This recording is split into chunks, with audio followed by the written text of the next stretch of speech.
तालुक्यातील नगर मनमाड रेल्वे मार्गावर निमळक येथील रेल्वे स्टेशनचे काम अंतिम टप्प्यात आले आहे। स्टेशनवर 5 रेल्वे लाईन आहेत। सध्या रेल्वे स्टेशनवर रात्रीसाठी लाईट सुविधेसाठी खांब उभारण्यात येत आहेत। या ठिकाणी आवश्यक तेवढे कर्मचारी उपस्थित असतात, परंतु कोरोना काळात बंद झालेल्या पॅसेंजर गाड्या अजून पाहिजे तेवढ्या सुरू झालेल्या नाहीत।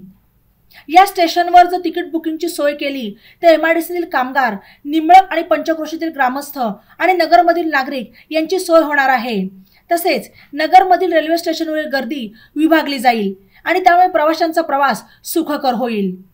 या ठिकाणी चहा नाश्ता सुविधा देण्यासाठी छोटे व्यवसाय सुरू होतील, रिक्षा स्टँड सुरू होईल। अशा व्यवसायातून व्यवसाय करणाऱ्यांना आपल्या उपजीविकेचे साधन उपलब्ध होतील। परंतु स्टेशनवर स्टेशन मास्तर नेमणूक कधी होणार आणि गाड्या कधीपासून थांबतील असा प्रश्न नागरिकांना पडला आहे। ई नवा मराठा यूट्यूब चॅनलला सबस्क्राइब करा आणि बेल आयकॉनवर प्रेस करा।